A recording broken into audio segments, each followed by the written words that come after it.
¿Por qué se acercan esas personas Porque entonces? vienen a controlar todo acá, vienen a hablar. Eso los manda el dueño del predio este, ¿Y decís. no está el dueño ahí también?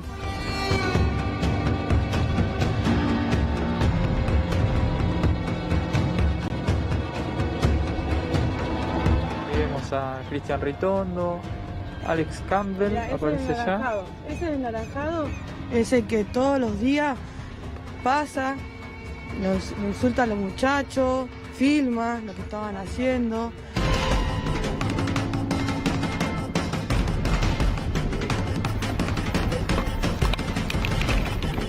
¿Sí? Y nosotros queremos comprar las tierras, señora. No podés usurpar, porque si vos Nosotros querés- queremos comprar las tierras, no las queremos usurpar. Bueno, entonces te tenés que ir y hablar con el señor y decirle que la ¿Sí? querés comprar, pero te Y tenés bueno, que ir. entonces ¿por qué no hacen aparecer al señor? ¿Por qué no dicen que ustedes nos quieren dar 3 meses de alquiler y después dejarnos en la calle? Estás cometiendo un delito, vos estás usurpando. Y vos No también es un pasaste delito. a este lado para sacar la foto, estaba al lado de la toma. No, pasaste ahí. Porque esto no le pertenece a ustedes, es de un dueño que tiene derecho a reclamo. No, nos presentan el dueño, nos presentan el dueño. Nos presentan el Provisoriamente dueño. otorgamos provisoriamente está el papel. Provisoriamente dice el papel. Provisoriamente dice el papel. ¿Dónde están las escrituras? ¿Dónde está la escritura? Trae el dueño. Hay 3 papeles de compra y venta. Provisoriamente. Que nos quieren hacer el plan y Provisoriamente está el papel. Digan que nos quieren dejar en la calle. ¿Por qué no ven lo que traen las personas? Vean la realidad, vean con sus ojos. Ustedes son cabellitos en su casa y comen todos los días y le dan de comer a sus hijos. Nosotros queremos un techo. Solamente queremos un techo. ¿Qué quieren? ¿Una cancha de rugby para sus hijos? ¿Quieren una cancha de golf? ¿Por qué no vienen a dar la cara? ¡Rata! ¡Inmunda! ¡Van a dar la cara, loco! ¿Qué se piensan? Esta es la realidad del país. Ustedes en su casa comen, se tapan, cabecitos. Los policías que ustedes son borrachos, que toman el asado. ¿Por qué no prioridad ustedes que le pueden dar? ¡Dos pibes tengo! Claro, no es tuyo tampoco, ustedes compraste jueces sin hacer papeles. nos roban a nosotros. Porque si nosotros, ustedes no serían nada. La plaza mueve montaña, amiga. Nosotros no somos Hoy estás arriba y mañana vas a estar acá con nosotros, vos también. Ustedes y nosotros no son nada, ¿saben? Ustedes no son más que nosotros, porque ustedes comen gracias a nosotros. Cuando necesitan un voto para su sueldo, los ignorantes les sirven, ¿no? Los ignorantes les sirven.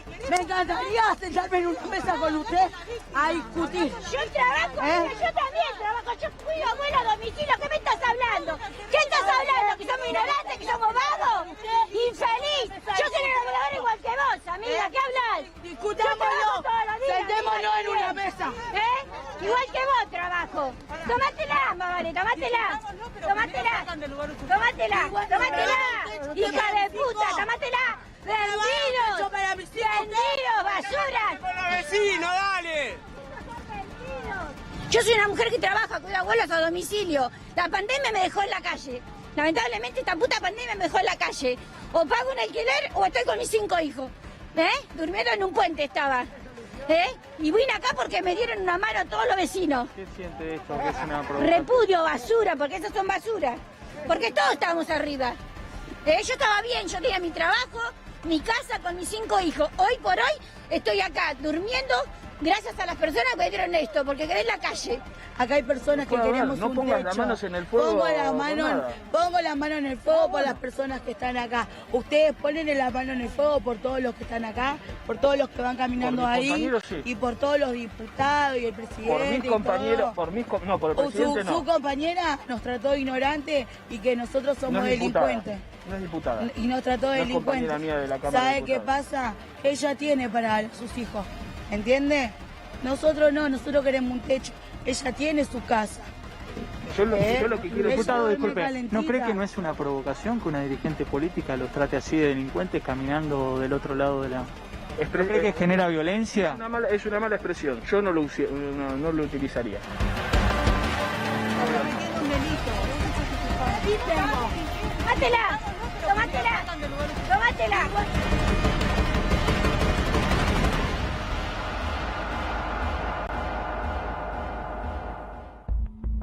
más allá de quien tenga razón en esta discusión que acabamos de ver, es una discusión que se puede interpretar como de una manera simbólica.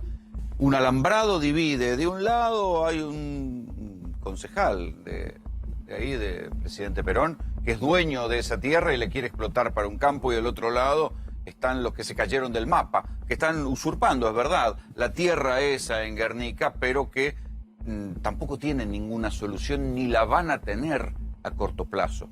El gobierno de la provincia de Buenos Aires los va desalojando con lo que puede, por las buenas, en algún momento verán si los terminan desalojando con la policía, pero eso no quiere decir que el problema no exista. Y si uno se levanta como si fuera utilizar el Google Maps y se eleva un poco, puede pensar que hay una presión social desde abajo que tiene que enfrentar el gobierno, con la que tiene que lidiar el gobierno, y por otro lado hay una presión desde arriba, que es la presión de los que quieren que haya un golpe de mercado o que haya una devaluación que se convierta en un golpe de mercado.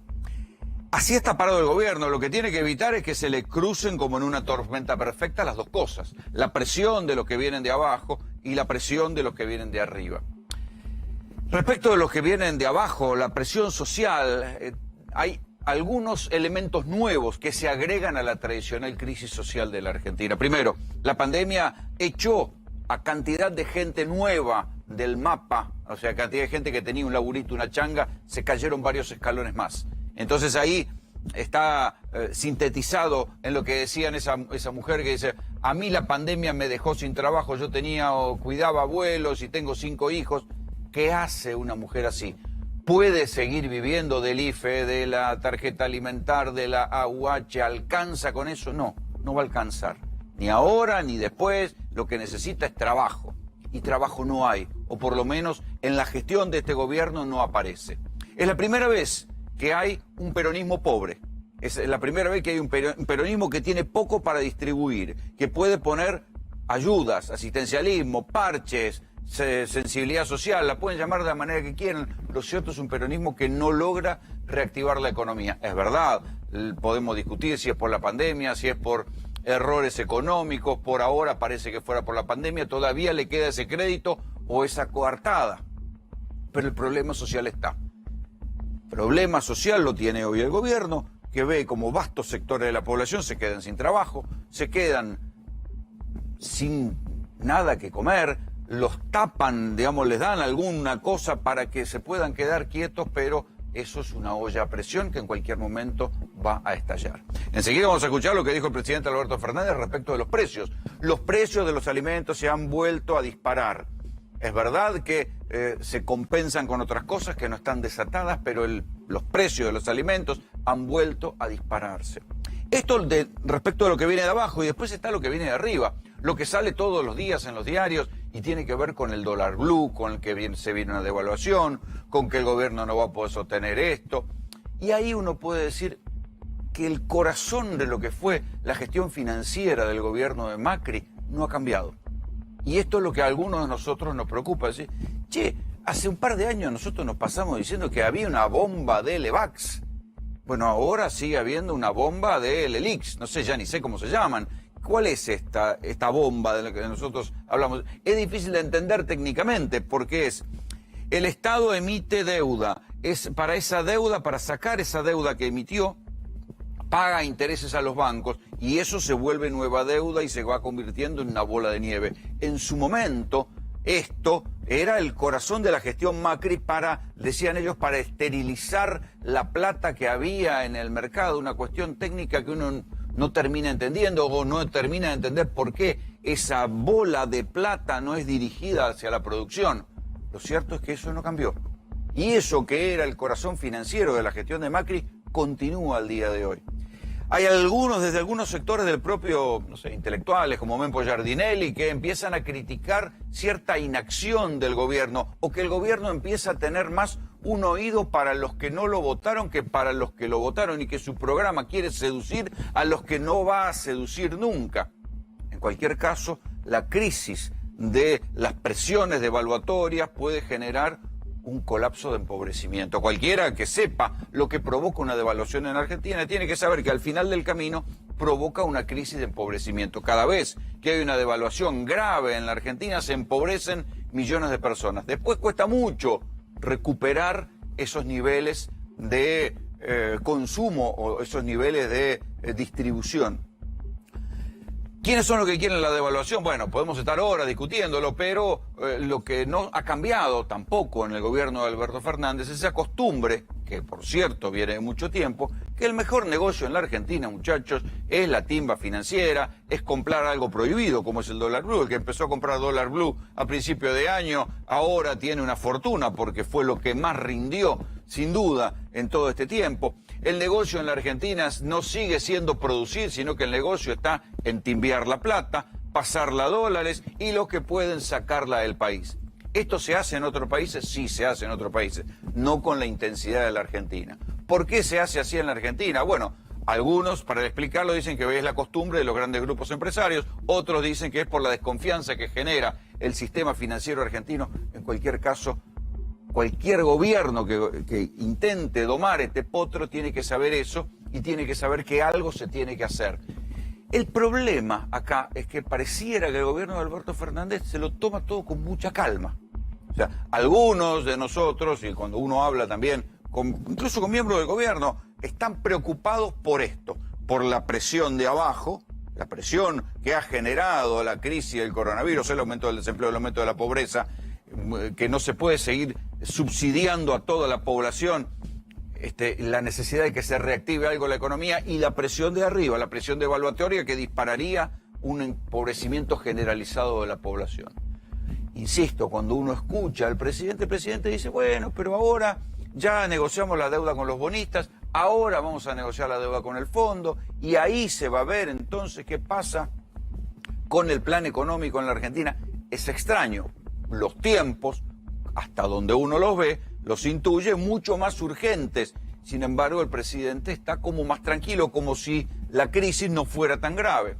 Esta es la explicación que dio Alberto Fernández respecto de algo que uno empieza a ver en los lugares donde va a comprar, el aumento de precios. Nosotros tenemos los precios cuidados muy instalados en los grandes centros de compra, los supermercados, los hipermercados. Allí los precios cuidados están funcionando. Si uno va a un supermercado, los precios cuidados los encuentra.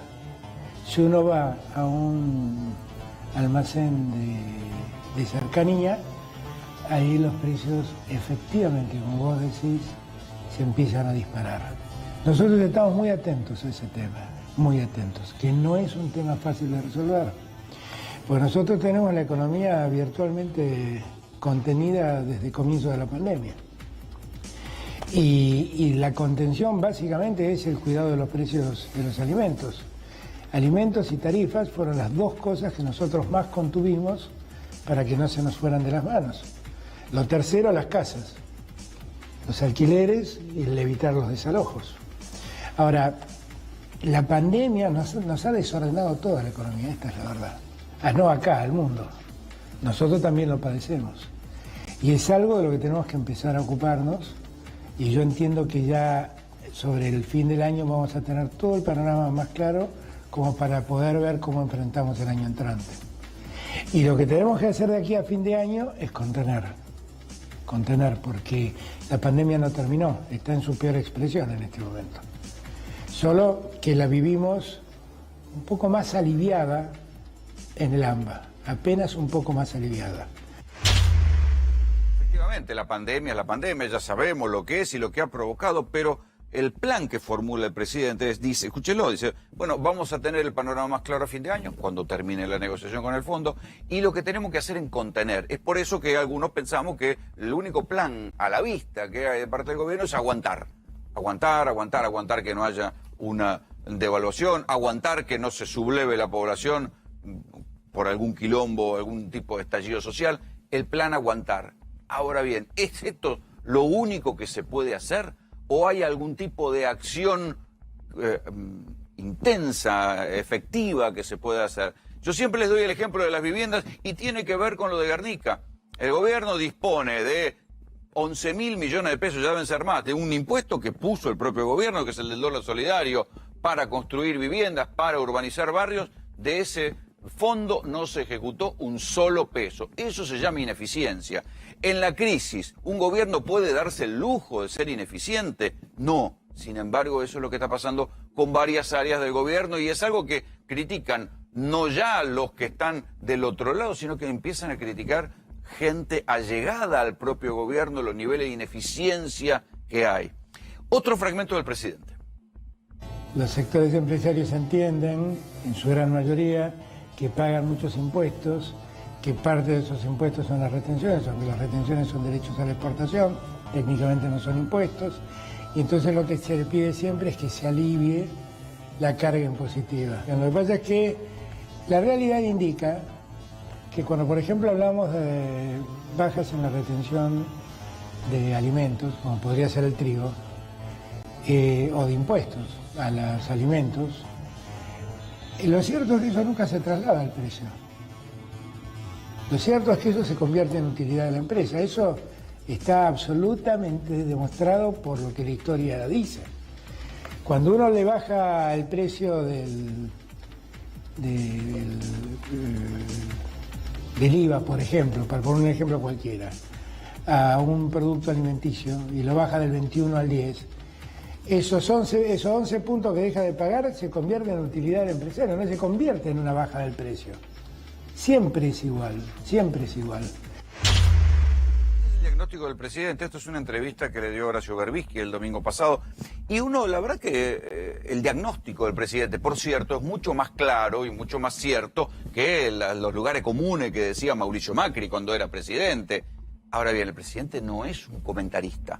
Digamos, el presidente tiene que ser para eso se lo votó, para que gestione, para que encuentre soluciones. Y ahí es donde empieza a haber como un desfasaje. Es decir, bueno, el análisis que transmite Alberto Fernández del Tranal y decir, bueno, estamos tranquilos, mientras que los números económicos de crisis social, de que ya veníamos de la caída de Macri, de los 2 años de caída de Macri, que hicieron que Macri perdiera las elecciones por paliza, sobre esa crisis vino una crisis peor. ¿Hay tiempo realmente? ¿Es todo lo que se puede hacer con la pandemia? ¿O hay algo de déficit de gestión del gobierno que está pensando que tiene tiempo y en verdad no tiene tiempo? Yo la verdad respuesta no tengo para esto, pero sí veo los problemas. Sí veo la presión social que se ha manifestado en tomas de tierras y que se ha manifestado por ahora en modos amables. Pero la gente puede seguir viviendo de los parches del Estado. Y por otro lado, lo que viene de arriba, los sectores poderosos con los que Alberto piensa que puede en algún momento seducirlos y que le crean y que dejen de timbiar con el dólar, ¿van a convencerse de esto? ¿O van a seguir acumulando poder hasta algún día lograr el ansiado golpe de mercado? Bienvenidos, esto es GPS.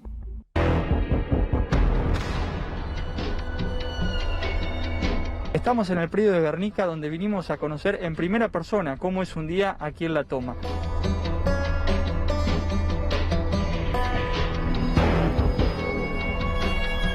¿Cuánto hace que están acá? Y ahora el 22, se cumplen 3 meses ya que estoy acá yo. Cuando inició la cuarentena yo estaba en el country y el country cerró las puertas, no me dejó entrar más por el tema de esto que no se podía trabajar. Y quedé, el alquiler me bancaba, hasta me dijo, mirá, no banca más. Yo estaba medio en situación de calle más que nada, antes de venir acá. Yo hace 3 meses que estoy acá con mi nena de 5 meses, porque no pudimos pagar más el alquiler y estamos acá pasando frío, sed, o hay días que pasamos calor. Y estamos acá luchando y estamos esperando a que no nos saquen de acá, porque de acá vamos a la calle, no tenemos dónde ir. Está alquilando.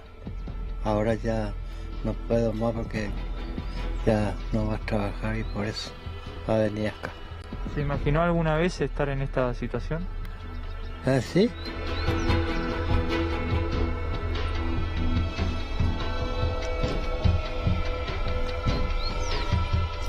Ya no puedo más.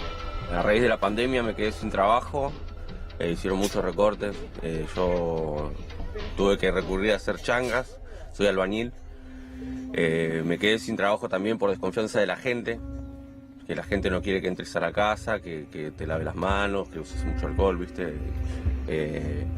Me cortaron también de la albañilería, y no pudimos pagar más alquiler y bueno, no me quedó otra, me dijeron, me contaron que estaban entrando acá, recuperando tierras y me animé y vine. Estoy sin alquiler, estamos sin trabajo, yo y mi marido, tengo 4 chicos y no tengo un lugar donde ir, entonces vimos la posibilidad de poder tener nuestra propia casa y vinimos acá. Yo soy vendedor ambulante, imagínate con este tema de la pandemia no se puede estar en el transporte público. Yo puedo trabajar, puedo construir mi casa, tengo fuerza todavía, soy pie joven, pero esto cuesta una banda comprarlo.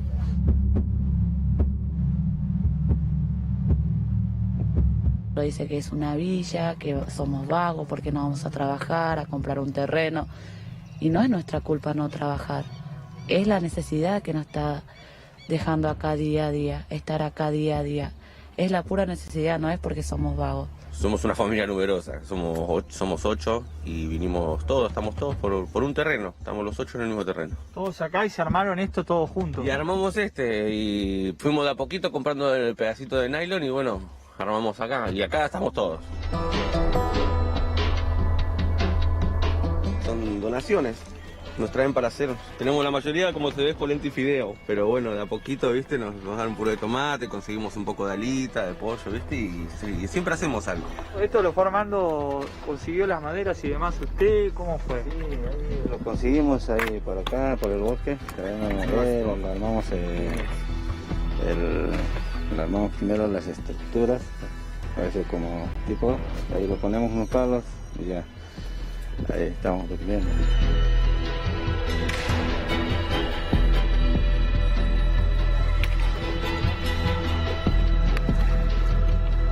Ahí tienen el colchoncito. Sí, colchoncito, ahí las parrecosas, mercadería en el cajón, jugo, papel higiénico, botella de agua que tengo que cargar agua. Y bueno, cosas de higiene, que es lo más necesario. ¿Cómo es la relación con la policía? Es un nivel de hostigamiento muy impresionante.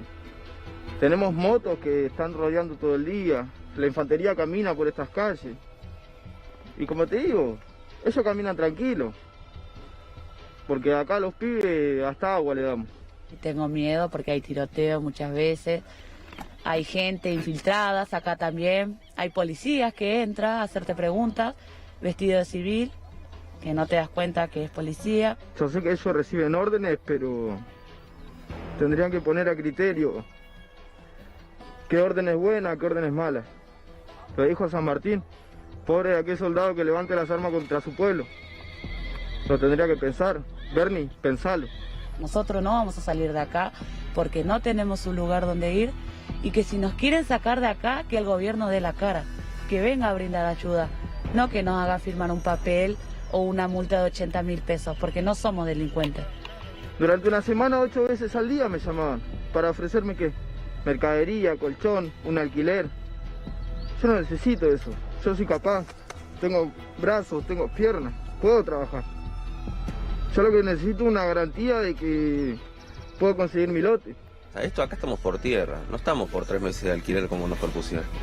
Nosotros no queremos que nos den un poco de plata y un poco de mercadería. Nosotros queremos un pedazo de tierra. Queremos para vivir.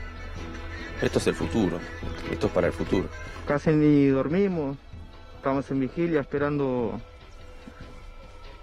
a ver qué pasa.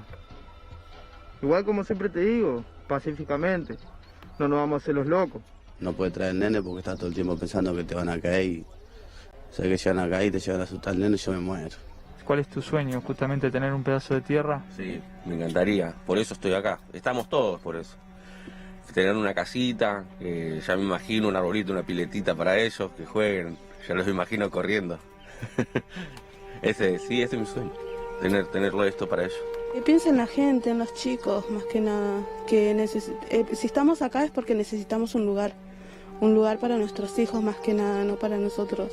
Porque pensamos en ellos, ¿entendés? Que quieren una casa, algo donde sepan que es de ellos, que no lo corran, en no preocuparnos en que tenemos que pagar el alquiler, si no quedamos sin trabajo, cómo hacemos con los chicos. Mañana viene la policía y efectiviza el desalojo. Nos ponemos todos acá y no vamos a salir. O que nos den una solución o de acá no nos vamos. ¿Qué nos quieren en la calle? estemos durmiendo bajo puentes? Yo estuve hablando con gente que se va a resistir hasta lo último, dice. Hasta lo último, que como diciendo que acá me van a sacar muerta, porque es verdad que hay gente que esa realmente necesita. Yo en mi caso, en particular, me quedaría hasta lo último, pero tampoco me quiero hacer pegar. Y me voy a quedar acá y acabarse la casa de mis hijos. Esto es para la familia.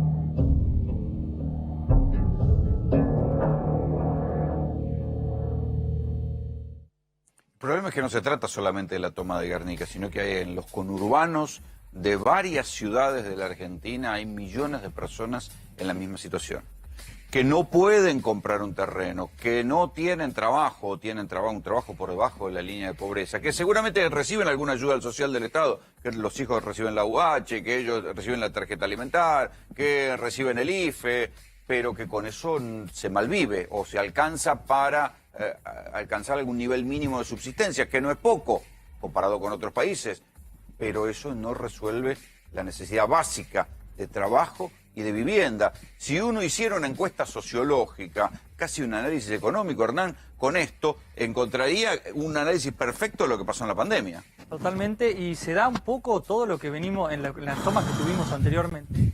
Nos encontramos con la misma realidad, un poco los testimonios. No son marginales, no, para nada. No son tumberos, no son marginales, hablan razonablemente, gente de laburo. Gente de laburo que producto de la pandemia dejó de recibir ingresos y estaba alquilando una piecita en el mercado informal. Los echaron del lugar que alquilaban. Sí, y nada. Te caes de ahí y te vas a la toma, al medio del campo donde se inunda, porque ese terreno es bajo. Mientras tanto, continúan los intentos para ver cómo desalojar a esta gente. Juan Zabaleta es intendente de Hurlingham. Juanchi, buenas noches, ¿cómo te va? ¿Cómo va, Rolando? ¿Por qué es tan difícil conseguir un terreno para la gente pobre para vivir en el conurbano? Porque el Estado tiene una deuda. El Estado, una deuda enorme que tiene que ver, yo veía el recorrido recién de los legisladores opositores, oficialistas, entre el 2015 y el 2019. En Hurlingham no entregaron una vivienda, una. En 4 años, en Hurlingham no se construyó una vivienda, ni del gobierno de Macri, ni del gobierno de Vidal. Digo, esto hay que contarlo también, porque yo creo, es difícil mirar recién a esa mamá o ese abuelo, porque hay 2 derechos que, yo digo, no chocan de frente, que es el derecho a la propiedad privada y el derecho a la vivienda digna. Y vos tenés que criminalizar a esa mamá y a ese abuelo. Digo, en Hurlingham hay 10.000 familias que necesitan una vivienda, tenemos un registro, 10.000. Son 200.000 habitantes, hay 10.000 familias que necesitan una vivienda. Ahora... Pero, aunque no sea la vivienda, ¿por qué no se puede comprar un lote? Bueno, ahora. Hurlingham tiene el INTA Castelar, o sea, el INTA Castelar está dentro de Hurlingham, 800 hectáreas. Hay 100 hectáreas que no están utilizadas ni por los campos experimentales ni por los laboratorios. Yo también gestioné en el AVE de Macri, en la Administración de Bienes del Estado, tierras para esto, para lotes con servicios. No me las dieron. Querían armar un polo industrial de industrias vinculadas a las cuestiones agropecuarias, pero no podía gestionar las tierras. Digo, bueno, ahora con el AVE que conduce Cosentino, digo, en poco tiempo ya vamos a empezar a lotear 300 O sea que 300 lotes. Vas a poder hacer lotes. Claro, con servicios. Con digo, servicios. Ahí es... para vender, para que alguien vaya, se compre y se construya su casa. Por supuesto, para vender, el Estado le acerca... No todas las viviendas populares tiene que entregar el Estado. No, por supuesto que no. Digo, me parece que es lo que se está buscando. Digo, yo venía pensando, si me preguntaban cómo está el conurbano, yo no había visto la nota del presidente con Berbisky, y iba a decir esto, está contenido. El conurbano está contenido. ¿Es poco? No, no es poco. Es mucho, porque si no se hubiese hecho lo que se hizo en materia social, hubiese estallado por los aires. Más de uno de ustedes. ¿Cuánto aguanta esto? ¿Cómo? ¿Pero cuánto aguanta esto? No, yo digo, cuando uno mira el presupuesto de recursos y de gastos que envió el presidente a la Cámara de Diputados y Senadores, ve cómo se direccionan enorme cantidad de montos de dinero para la obra pública, para la vivienda, para el hábitat. Ahora, digo, 2 autocríticas propias. Este es mi gobierno, yo banco al presidente. La ejecución rápida. Es cierto, el RENAVAP, que es el Registro Nacional de Barrios Populares, tiene alrededor de 8.000, 9.000 millones de pesos. 11 tenía el de cuenta, bueno, 11.000, pero bueno, te hago un precio. No se ejecutaron, ¿no? Ahora, eso pasó a la órbita del ministro Daniel Arroyo y estoy convencido porque ya estamos trabajando en que hay 4.000 barrios que se van a urbanizar. Explicarle a la gente que es el RENAVAP. Es el Registro Nacional de Barrios Populares, es una ley que se votó durante el gobierno. 4.000 barrios y villas de emergencia de la Argentina. Hurlingham tiene 8 barrios que se van a urbanizar. ¿Qué es esto? Es calle, es agua, es cloacas, son jardines maternales, son jardines de infantes. Y bueno, todo esto que hoy está en el presupuesto, que a mí me entusiasma porque la obra pública, yo estoy convencido que el presidente lo plantea de esa forma, la obra pública va a ser gran dinamizadora de la economía. Es la obra pública. Ese tipo de obra pública es obra pública que da laburo en el lugar. Porque no es que tiene que venir una gran constructora con grandes máquinas, con una tuneladora, sino que es obra pública, de cloaca. El Cordón Cuneta es la cooperativa del distrito, es la empresa del distrito. Es que cada intendente, cada intendenta ponga también la cabeza en el mercado interno y fundamentalmente en las empresas de la región, ¿no? Y esto estamos haciendo pero se ya. perdió un año precioso. Sí, pero a ver, la Argentina hace 58 meses que está en crisis profunda. 48 meses en donde Macri, que está hablando de vuelta con un nivel de caradurez enorme, la rompió y la hizo pedazos, y en estos 10 meses 7 de pandemia. 7 de pandemia, en donde todos los días te levantabas pensando cuántos vecinos tenías conectados a un respirador y si te alcanzaban los respiradores. Bueno, eso no falló. Así que hay que entender, y la oposición tiene que entender la situación en la que estamos. No se puede querer sacar rédito político de caminar, una toma de tierra. Espera un cachito, vamos a volver a ver justamente esto que estábamos hablando, porque si no la gente no lo entiende. Hoy, ayer jueves. Mientras estábamos haciendo la nota, estaba Hernán hablando con la gente en Guernica, a lo lejos apareció un grupo de diputados de Cambiemos y se dio esta discusión que para mí es altamente simbólica entre, a través de un alambrado, ¿viste? Bien como un límite imposible de franquear. De un lado estaban los ocupantes del predio de Guernica y del otro lado un contingente de diputados de Cambiemos. Véanlo.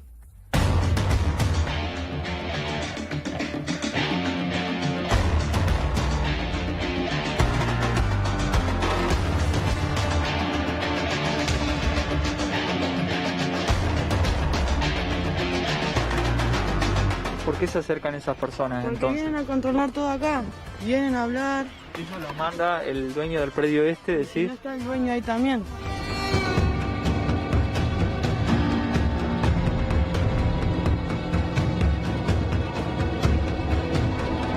Y vemos a Cristian Ritondo, Alex Campbell, Mira, aparece allá. Ese es el naranjado, ese que todos los días pasa, nos insulta a los muchachos, filma lo que estaban haciendo.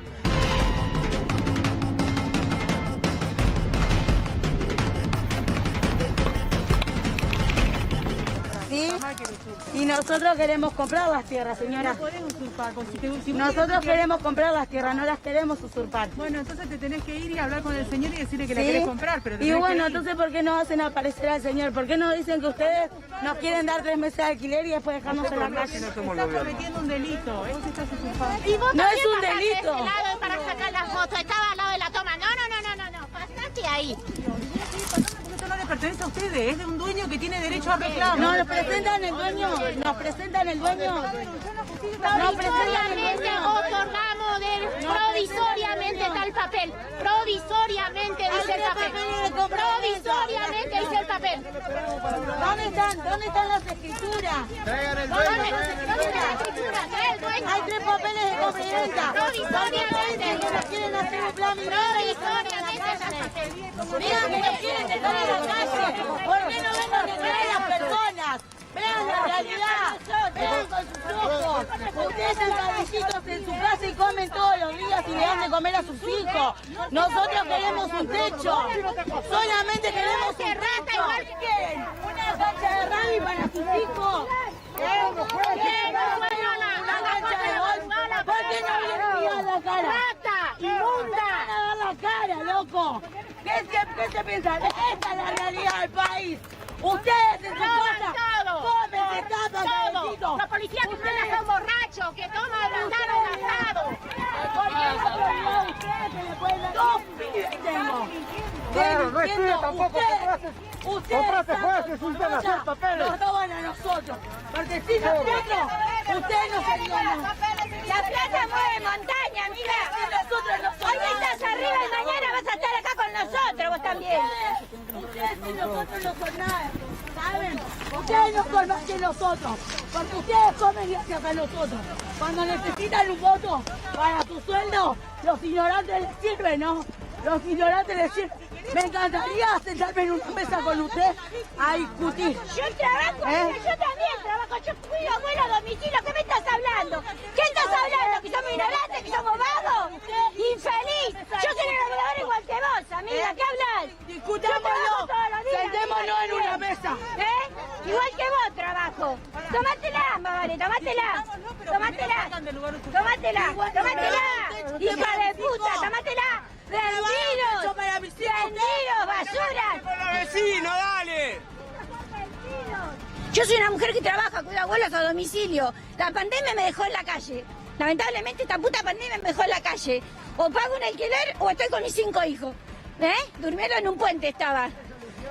Y vine acá porque me dieron una mano a todos los vecinos. ¿Qué siente esto? ¿Qué es una provocación? Repudio, basura, porque esos son basura. Porque todos estábamos arriba. Yo estaba bien, yo tenía mi trabajo, mi casa con mis 5 hijos. Hoy por hoy estoy acá durmiendo gracias a las personas que me dieron esto, porque quedé en la calle. Acá hay personas que queremos no un pongas techo. las manos en el fuego. Pongo la mano en el fuego por las personas que están acá. Ustedes ponen la mano en el fuego por todos los que están acá, por todos los que van caminando ahí, sí. Y por todos los diputados y el presidente. Por mis compañeros, por el presidente no. Su compañera nos trató de ignorantes y que nosotros somos delincuentes. No es diputada. Y nos trató de delincuentes. ¿Sabe qué pasa? Ella tiene para sus hijos, ¿entiende? Nosotros no, nosotros queremos un techo. Ella tiene su casa. Yo lo que quiero... Diputado, disculpe, ¿no cree que no es una provocación que una dirigente política los trate así de delincuentes caminando del otro lado de la... ¿No cree que genera violencia? Es una mala expresión, yo no lo utilizaría.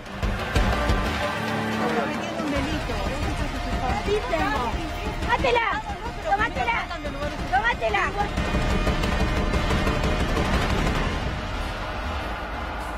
¿Qué pasa, Juanchi, cuando un dirigente va a una de estas situaciones de tensión? Depende de qué dirigente. Yo estoy convencido que la enorme mayoría de los intendentes, intendentas que tenemos, bueno, la proximidad en el trabajo y la planificación en estos temas, vemos a la sociedad esperando y con expectativas. Y después vemos estas actitudes de jugar con la necesidad de la gente, ¿no? No solamente desde la vivienda, ¿no? Sino ¿Vos pensás que fue una provocación de parte de Arieto? No tengas dudas. ¿Y para qué? Porque me parece que buscan interpelar un sector minoritario de la sociedad, que es lo que quieren representar. Es muy difícil cerrar la grieta de esta forma, ¿no? Es muy difícil, porque aparte no se hacen cargo de nada. A mí me da vergüenza verlo a Macri, vergüenza me da. Me da mucha vergüenza y mucho dolor. Hizo la Argentina... Pues dice que Cristina tiene secuestrado el peronismo. No. Digo, Cristina es vicepresidenta de la Nación, le ganó las elecciones. Se las ganó. Porque gobernaron mal, porque dejaron la Argentina patas para arriba, porque los indicadores que hoy tenemos de pobreza, ver 56% de pibes pobres duele, pero créanme que ese aumento en los pibes pobres están contenidos.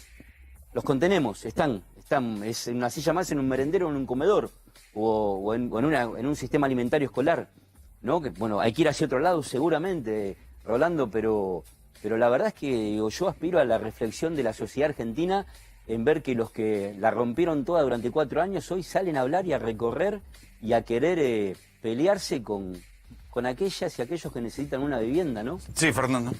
No, yo creo que lo de Florencia Arieto es... porque también están las personas que hacen la política. Y Florencia Arieto ya no necesita hacer tanto para que el cambio y su pertenencia. Recordemos que como abogada penalista, ella fue abogada de... Hubo un crimen muy célebre en San Isidro, que fue el del ingeniero Barrenechea, un hombre de 46 años que le entraron a la casa. Entre tres pibes, como ella les decía, los pibes, hablaba antes de los pibes y no se comía la S, ahora parece que no se quiere demostrar que pertenece a Cambiemos y no sé, que terrateniente, no sé qué. Bueno, esa defendía a uno de los asesinos de Barrenechea. ¿Sabe cuál fue la frase que dijo? Se lo imputa por ser pobre, niño y vivir en un barrio humilde.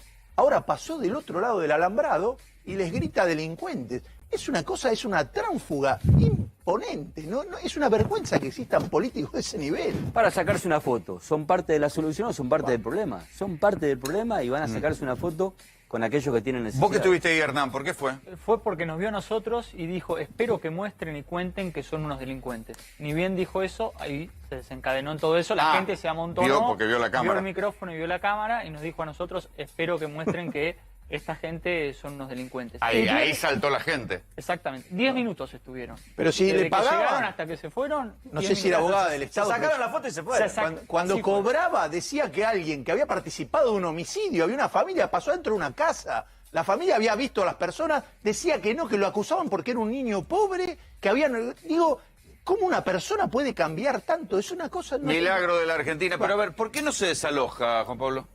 Bueno, esto es el Hay protocolo para todo. En estos tiempos hay protocolo para todo. También... Bueno, este protocolo es del 2019, es de abril del 2019, así que es previo al coronavirus. Es justamente el protocolo que fijó la Suprema Corte de la provincia de Buenos Aires para los casos de tomas de terrenos, ¿sí? Cuando preguntan por qué demora tanto, bueno, esto es lo más resumido que pude hacer del protocolo. Menos mal que te pedimos una placa sintética. Y te aseguro que es súper sintética.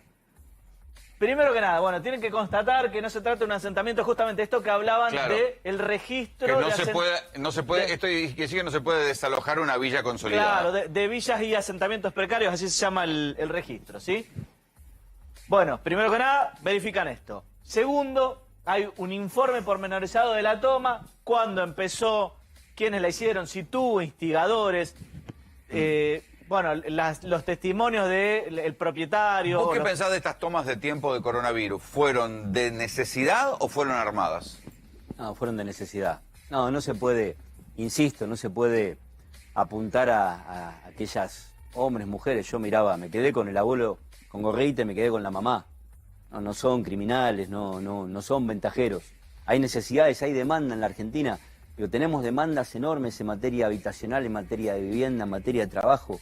Y hay que hacerse cargo, Rolando. Digo, ahora nos toca a nosotros. Yo digo, la verdad es que vengo acá a contar lo que pasa, pero no quiero ser comentarista de esta realidad. Digo, soy parte de un gobierno y mi gobierno ahora tiene que comenzar a resolver estos problemas rápidamente. Pero eso que vas a hacer vos en Hurlingham, puede ser una política de Estado, es decir, ¿pueden los demás intendentes, tienen la mayoría del conurbano, hay lugares con tierra como para que empiece a haber una política de empezar a lotear algo y que la gente tenga un espacio y que esto se desactive? Sí, la enorme mayoría.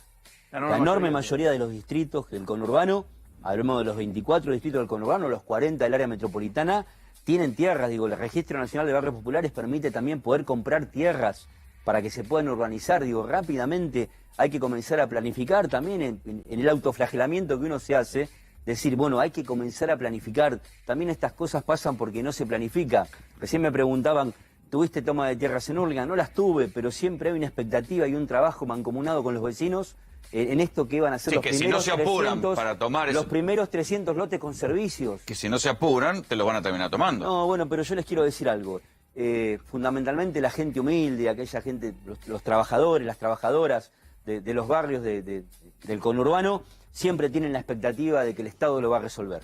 Y hay aguante, Rolando, de verdad, hay aguante y hay una expectativa. Así que, digo, insisto, ojalá venga al próximo programa a decirle que ya tenemos en marcha todo lo que tiene que ver con el registro de barrios populares, con la urbanización, con los proyectos, porque en obra pública, porque hoy el Gran Buenos Aires está ejecutando convenios de obra pública.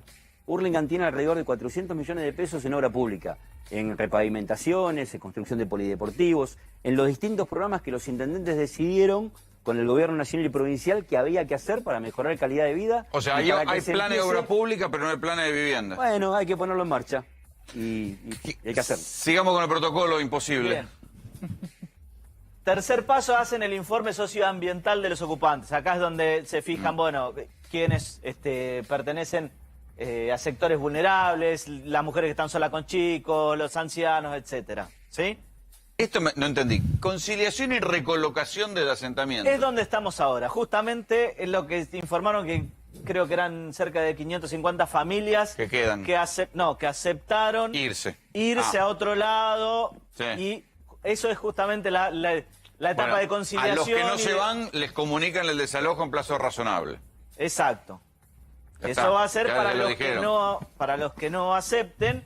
Y finalmente el desalojo se tiene que hacer. Este plazo razonable significa que no es que le dan 5 días, 48 horas, no. Es un plazo más largo porque tienen que permitirles irse y acomodarse y no salir corriendo. Y finalmente, el desalojo tiene que ser en un horario diurno. Eso es lo que dijo el juez. Pero es lo que dice el protocolo. Incluso si ese día llueve, el desalojo se suspende. ¿Sí? O sea, esto es el protocolo que estableció. ¿Y cómo está el desalojo? No, la verdad que no me imagino cómo hacen un operativo policial en semejante predio, no me lo puedo imaginar. Y después que, por lo que vi, hay más de 200 familias. No quedan 200 familias. Porque también algunos movimientos sociales estaban instando que vinieran otros a la toma. Y nosotros nos encontramos con algunas familias que habían ingresado hacía una semana. Es decir, casi... Algunos se fueron, otros llegaron. Exactamente. Sí. A ver, varias cosas. Ministerio de Desarrollo y Hábitat tiene como presupuesto para 2021 119.000 millones, es el 1,4% del presupuesto total. O ¿Es sea, mucho o poco? Es poquísimo. Poco. Es uno de los dos ejes que menos presupuesto tiene. Pero perdón, ahora va a tener de gastos de capital del PBI 2.7%. Se gasta en intereses del ELIC Ahora. 5 veces y media en el año. En este presupuesto. intereses. ¿Sí? Si no me equivoco, el déficit habitacional se puede calcular en más o menos 1 millón de viviendas enteras. Ponele a 4 millones de personas. A $10.000 la vivienda para hacerla baratita. Son 10.000 millones de dólares, es el 25% de las reservas. Claramente, la solución a esto no viene vía el gobierno va y te lo paga, porque nunca jamás en la vida va a haber plata para hacer eso. Entonces, hay que salir de la lógica de con obra pública lo sacamos, que le vamos a regalar esto al otro. No funciona así, porque no vamos a terminar nunca de resolver el problema. ¿Por qué no se pueden pagar las casas? ¿Por qué no hay construcción de vivienda para quien la pueda pagar? Porque los grandes constructores no construyen para la clase media. Bueno, en este caso porque estamos en una crisis económica enorme. Está bien, Juanchi, pero esto se sabe hace indudablemente años. Es el desafío. Ahora, no aparecieron ahora sí de la nada. ¿Cómo se arranca? ¿Cómo no aparecieron de la nada? Estamos hablando de 58 meses de crisis. ¿No es cierto? 48 el gobierno de Macri y estos 10 meses con 7 de pandemia. La verdad, también hay algunos datos que son buenos contarlos, ¿no? Todo lo que tiene que ver con bienes de consumo, de construcción, creció el 18%. Yo empecé a ver, cuento siempre, pastones en las veredas. ¿Qué son los pastones? Bueno, la mezcla de la arena, del cemento y el agua para que el vecino, con el aporte del Estado o con lo que se empieza a mover la economía desde abajo, haga la piecita para los hijos que la necesitan o el baño. Eso se ha empezado a dinamizar. Pero eso es una franja abajo. Es desde abajo, aparte. Está bien, pero ya te digo. Sí, está claro que no alcanza. Explícame el enigma por el cual en contextos de alta inflación, porque una de las cosas que dicen los compañeros economistas es que con inflación no se puede hacer ningún tipo de préstamo hipotecario. Somos un país que tiene un banco hipotecario que no hipoteca, milagro argentino. Y todavía tiene participación del Estado. Explícamela. Pero en contextos de alta inflación, como fue el radicalismo, el final de la dictadura, existía el FONAVI, y en contexto de alta inflación se hacían casas y la gente podía tener hipoteca de casas y comprar sus casas. Bueno, pero yo vuelvo a contar lo mismo, hacemos una apuesta enorme a este presupuesto que redirecciona los gastos o los recursos fundamentalmente. Tenemos 2.7, creo que es el Ministerio de Hábitat y Vivienda, de gasto de capital que dispone de presupuesto. Es un número importantísimo. Bueno, hay que empezar a trabajar y ejecutar. 2.7 en total, sí. Sobre 100, sí. 2.7 sobre 100 es poco. Y a mí me parece que es un número importante, es el doble, es el doble de lo que venía. 2,7%, no es mucho. Si es una de las principales prioridades del país, es el doble. 2,7% es poquísimo. Pero para que alguien lo pague, no para que solo se gaste. No, obvio, pero si vos me decís, es la prioridad número 1 del presupuesto y le asignás 2,7%, entonces no es la prioridad número 1. No, bueno, tenés... Bueno, pero a eso voy. Los números te dicen algo, hay que saber leerlos. Pero también la prioridad es la obra pública, la prioridad es... Pero, Juanchi, hace 15 años que insistimos en la obra pública, estamos estancadísimos. Me parece que no se termina de entender de dónde venimos. ¿De dónde venimos? Yo te ¿De dónde viene la Argentina? Venimos de un desastre. Los 4 años de Macri. Y a este desastre le sumamos esta pandemia que quebró la economía en el mundo. No, pero además es imposible. A ver, estaría bueno que los intendentes y el gobierno nacional estén preparando el botón azul, no el botón rojo. El botón azul sería el día que le den las vacunas a todos, bueno, empezamos a trabajar. Un plan de autoconstrucción entre vecinos en medio de la pandemia no lo puedes hacer. está teniendo en este momento 500 muertos por día. Los protocolos de la construcción están habilitados. No, están Es al aire habilitados libre. para obreros de la construcción, no Sí, para autoconstrucción, que es el que va a construir sobre un terreno que compra y que va a venir el vecino. ¿Vos te pensás que va a dejar de construir por un protocolo y por el coronavirus? Pero no se le puede pedir que pongan en obra a trabajar en protocolos para la vuelta a la obra privada, a la obra particular. Y eso también empezó a moverse de alguna forma, ¿no? Muy limitado, ¿no? Porque en definitiva es cierto que seguimos viendo una enorme cantidad de contagios que hoy el sistema sanitario puede sostener, pero que puede pasar lo de España o lo de Francia en cualquier momento, ¿no? No, hay más muertos acá que en España. ¿Qué pasa con el laburo? Hoy ¿Qué tiene estás más viendo muertos. vos en materia de laburo? De movimiento industrial, de laburo. Se sostuvo el empleo con el ATP. En Hurlingham 75 pymes sostuvieron con el ATP casi 800 puestos de trabajo. Y ahora... ¿Tuviste muchos cierres? No hubo cierres.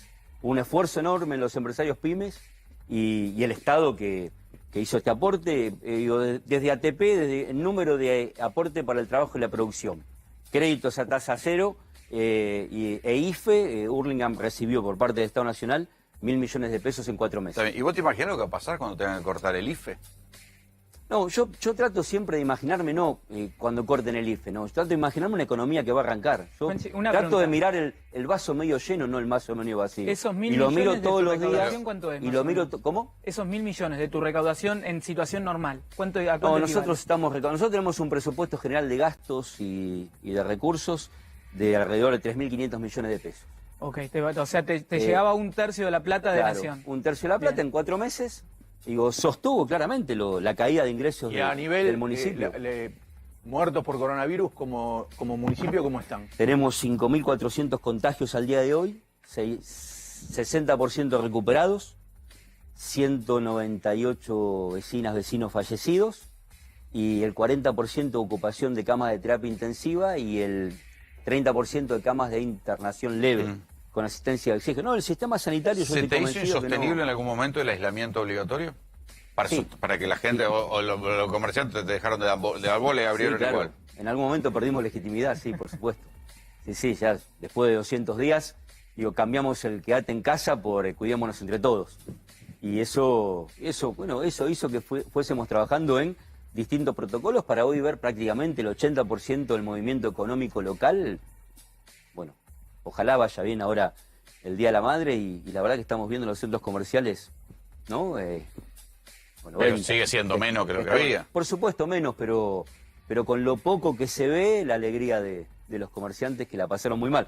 Nosotros tenemos 3.500 comercios en Hurlingham, TC y Morris, 800 bajaron las persianas, cerraron. 800. Definitivamente. Sí. ¿Cuánto? 800. ¿De cuánto? De 3.500. Más del 20%, 22%. Sí, golpeó mucho, muchísimo. Y si lo proyectaste, digo, debe estar más o menos promedio país eso, ¿eh? Sí, es posible. Sí, creo que un poco menos, ¿no? Pero bueno, en definitiva... ¿Y esa gente que cerró, de qué vive ahora? ¿Qué fue a hacer? Les iba a contar esto. Hay un programa que se llama Banco de Herramientas, que es un programa que tiene el Ministerio de Desarrollo Social que giró fondos para compra de herramientas. Sí, me lo contó Arroyo hace tiempo. Y fue reemplazando. Hay nuevas peluqueras, nuevos peluqueros. Hay albañiles que tienen su trompito para hacer la changa. El problema es que esa gente, si quisiera ir al mercado de trabajo y buscar un buen sueldo, no lo va a encontrar. Hoy no. O sea, ¿se la rebuscan ellos? Hoy no. Hoy se las... Bueno, pero hoy... Ya no existen más los hoy buenos comenzaron... sueldos, ¿no? Bueno, Rolando, pero insisto, de dónde venimos. Hoy comenzaron a rebuscársela y está bien, y el Estado hizo lo que tenía que hacer y se está moviendo. Juanchi, gracias por venir. A vos, muchas gracias. Vean lo que pasa cuando uno sale a la calle a ver las búsquedas de trabajo. Uno dice, bueno, hay desesperación por un puesto de trabajo. Hemos visto colas de cuadras y cuadras por un puesto de trabajo en Avellaneda, en La Plata. Sin embargo, cuando salimos a la calle también nos encontramos con que había solicitud de puesto de trabajo donde no se presentaba nadie. Argentina registra hoy la tasa de desocupación más alta en los últimos 14 años. Durante la cuarentena en Argentina se han destruido 3,5 millones de puestos de trabajo, la mayoría informales. Comercios cerrados, falta de turistas y amenazas de desempleo masivo. Estamos impactados con lo que estamos viendo en pantalla. Esto ocurre ahora, ocurre en Wilde, y todas estas personas que hacen cuadras y cuadras de fila son para acceder a un puesto de trabajo. Por el coronavirus y las restricciones a la actividad, subió un 13,1 el desempleo. La tasa de desocupación del INDEC es la más alta desde 2004.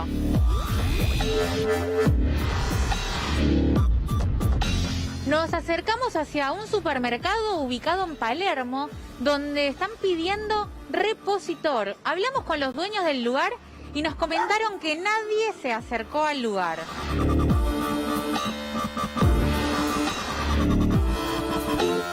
¿Hace mucho que estás buscando trabajo? Y ponele que hace 2 meses más o menos, un poco más. Ya van 3 meses, fácil. ¿Antes tenías? Estaba trabajando en galería, pero cerraron debido a la pandemia. Estaba trabajando de ayudante a bañilería, pero como se vino esto, se paró todo. Estaba trabajando, pero era todo en negro, digamos, eran changas, y después se cortó y quedé en la nada. ¿Cómo estás haciendo para llegar a fin de mes? Y me las rebusco como puedo.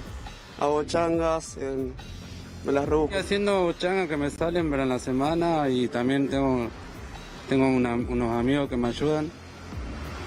Y nada, con eso llego al mes. Desde que pasó todo esto, que está mucho más difícil la cuestión. Buscar trabajo, sobrevivir día a día, es muy complicado. Nos dirigimos al barrio de Las Canitas, donde solicitaban maestro mayor de obra, pero nadie se presentó al lugar. Nos acercamos a un supermercado ubicado en Belgrano, donde están solicitando repartidor y repositor. Hablamos con los dueños del lugar y nos dijeron que tampoco se acercó nadie para solicitar el puesto.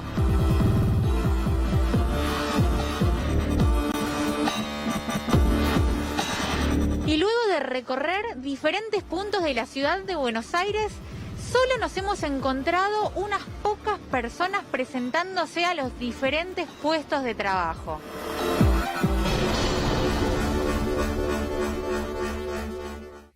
Bueno, a ver, a no confundirse, no vengamos con esta estupidez de que no quieren laburar, no. Acá hay que analizar esto económicamente.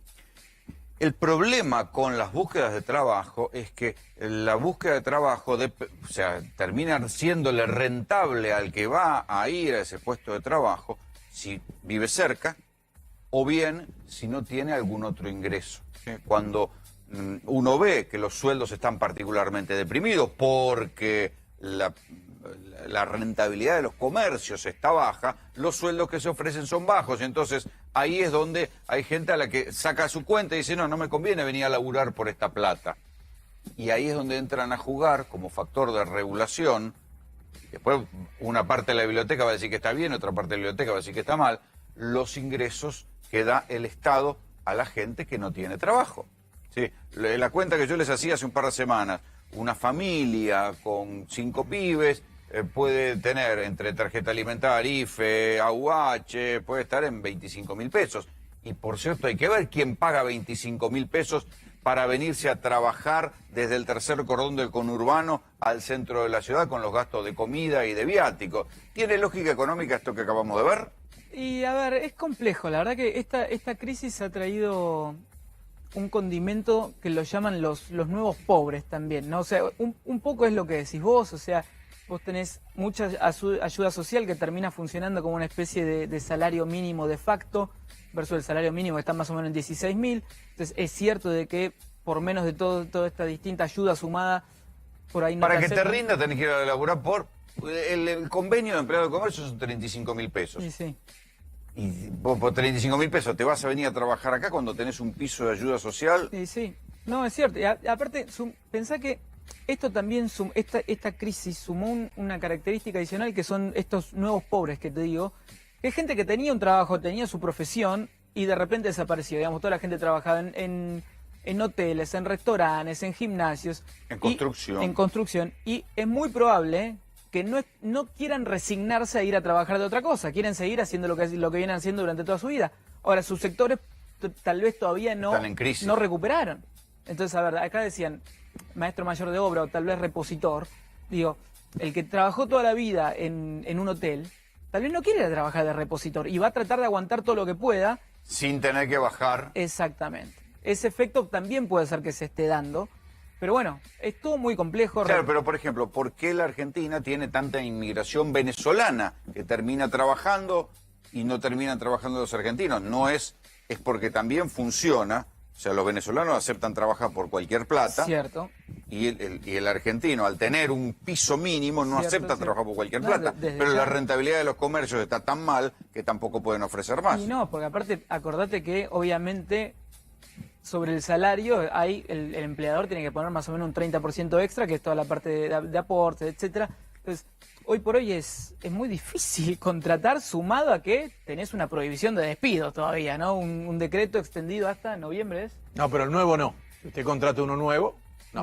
¿El nuevo no? No, nuevo no. Okay. No, el que está contratado nuevo, pues se puede ir. El que bueno, está... pero hoy pasó otra cosa interesante en una especie de... Uno puede mirar política o económicamente. Mercado Libre es una de las... es la gran empresa argentina. Hoy por hoy tiene mayor valor que YPF. Mercado Libre ha sido una de las empresas más seleccionada y mimada por Mauricio Macri, que le dio cantidad de beneficios, que algunos de esos están en revisión. El dueño de Mercado Libre se fue a vivir a Uruguay. El Correo Argentino descubrió que buena parte de las cosas que vendía Mercado Libre iban por los carriles del Correo Argentino. Y entonces el Correo Argentino, ¿qué dijo?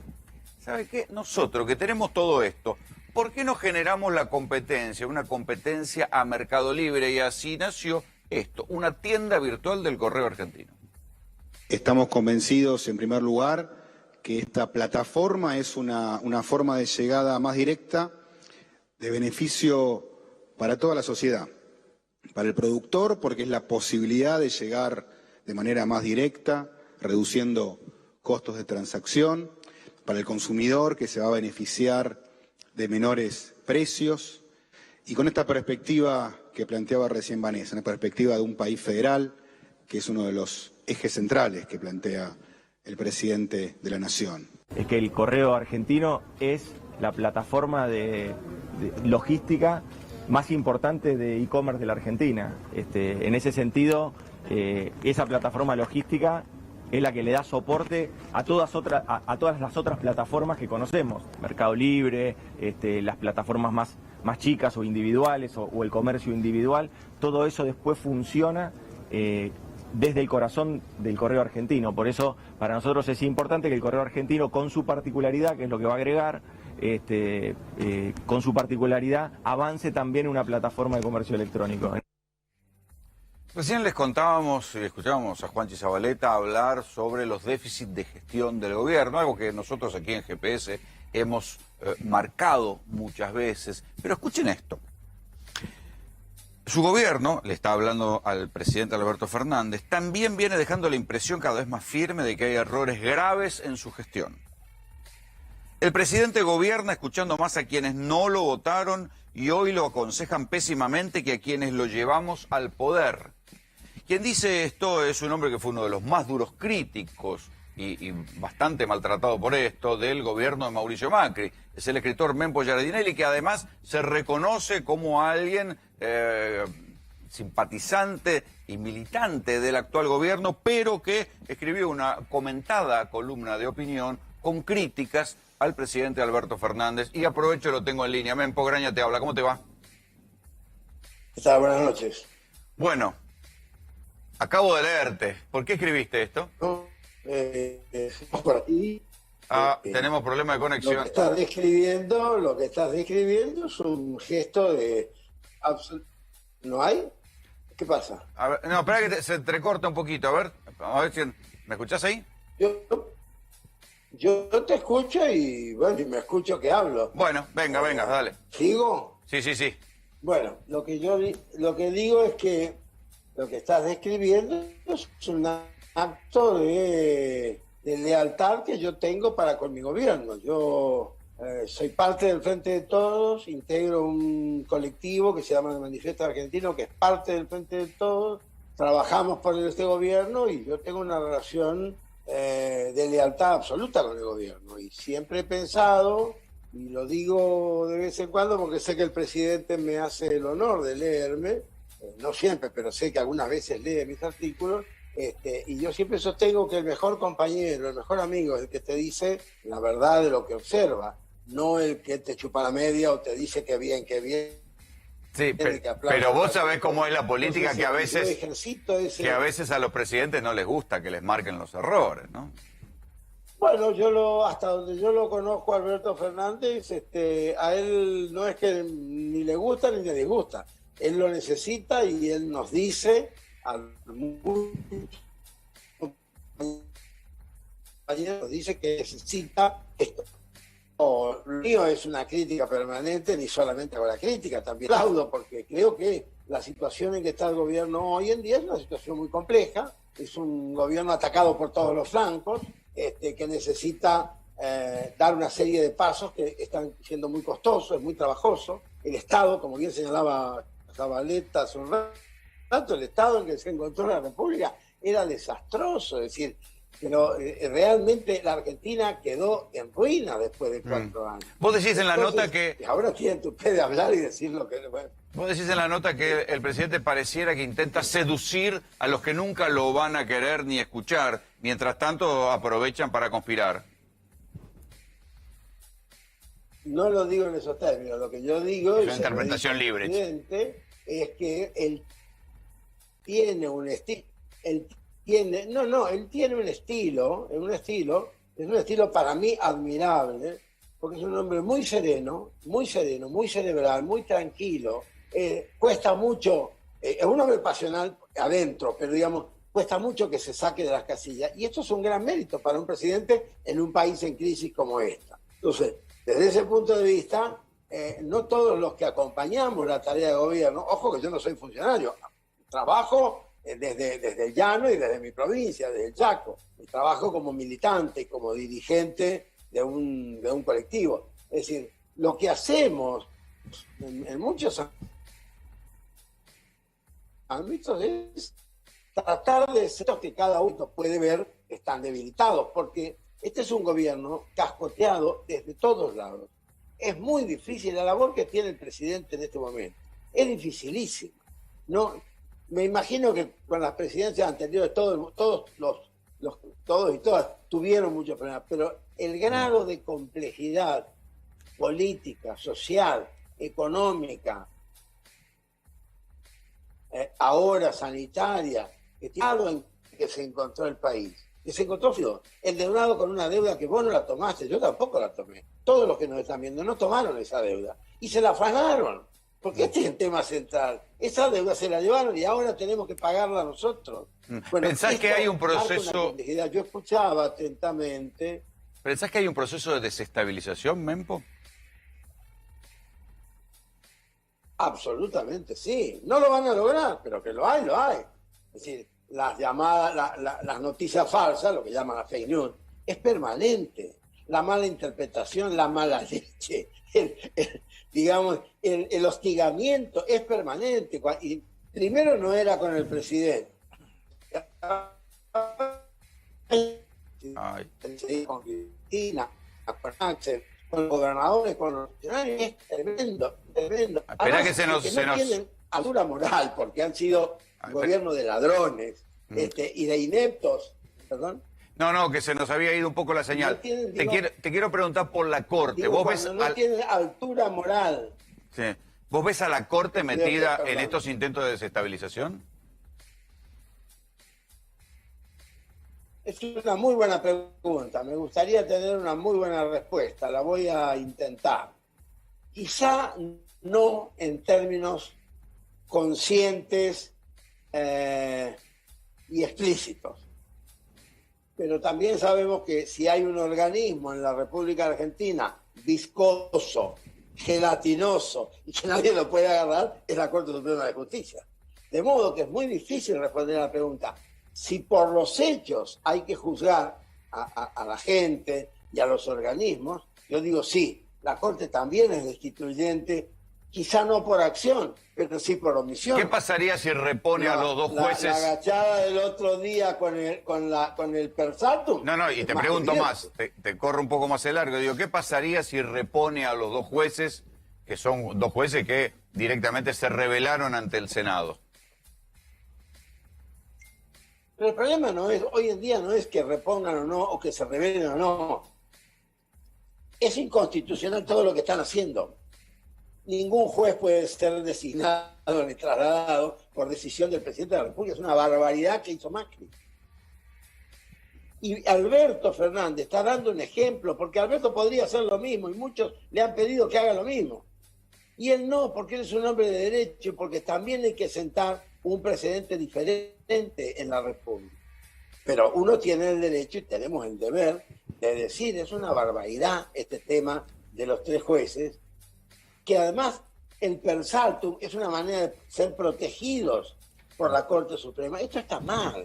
Rolando, esto está mal, es muy feo, y es parte de un fenómeno destituyente que, bueno, que está muy instalado en la sociedad. Mira, yo te quiero decir una cosa nomás, no sé si hay tiempo, pero sí. Solamente la gente democrática y la gente de paz va a garantizar la paz de esta República. Y hoy en día, del lado de la democracia y de la paz, está el gobierno de Alberto, de Cristina, y está la inmensa masa del Frente de Todos, peronistas, no peronistas, compañeros, que vamos a celebrar mañana el 75 aniversario del 17 de octubre, unidos. Está bien, pero vos hablás también de que hay... vuelve loco al... Vos también hablás también de que hay errores graves de gestión. ¿A qué te referís con eso? Bueno, por ejemplo, yo lo he señalado, no en un artículo, este último, en varios. Creo que es un error que debe ser muy difícil de resolver, pero yo siento que se lo sé, que es el problema comunicacional. No sé si le va a gustar a tu canal, pero el problema de la pauta es una vergüenza en la Argentina, por lo mal distribuida que está, por lo que significa como un chantaje político-económico, porque significa hoy prácticamente darle de comer a los enemigos de la democracia. Bueno, pero hay un fallo de la Corte al respecto. El ejemplo que pongo es el de la TDA. Los fallos de la Corte, todos son apelables, todos no son definitivos, y en este punto no hay definitivo. El sistema mediático argentino se modificó por un decreto del presidente Macri. Y todo lo que se hizo después fue destruir, entre otras cosas, que otro de mis no reclamos, digamos, de mis propuestas de compañero, es el tema de la TDA, la Televisión Digital Argentina, que tenía capacidad y llegaba a, creo que eran 10 millones de hogares, es prácticamente todo el país, en todas las provincias. Un sistema extraordinario, gratuito, con alta definición, ecuánime, organizado, era una maravilla y fue el gran éxito. Bueno, hay que recuperarlo, hay que volver a hacerlo. Hay que volver a hacerlo y es muy sencillo hacerlo, es una decisión política, ¿no? Porque es justo que la gente que no sé si vos podés pagar un cable, yo no lo pago al cable, yo uso TDA, entonces yo soy de los que saben que la TDA sí tiene valor. Acá en el Chaco es fundamental, y en muchas provincias. Hay una visión ahí también, y en eso yo también lo celebro al presidente, que cuando él dice que él es el más federal de los presidentes, y posiblemente sea cierto, aunque es porteño hasta el caracú, de hecho es hincha de Argentinos Juniors, y es un hombre completamente porteño, pero él tiene una visión del país, que en otros gobiernos no lo ha sabido, ha sido falso. El último gobierno... ¿Vos ves que lo ves, Alberto, más propenso a pactar con los factores de poder? Han dejado el país deshilachado. ¿Lo ves, Alberto, más propenso? No es que sea propenso, sí. Yo no diría. Vamos, es una interpretación. Primero, digamos, yo no tengo la verdad, o sea, voy a dar mi interpretación. Yo creo que no es que él sea propenso a ceder a las presiones del campo adversario.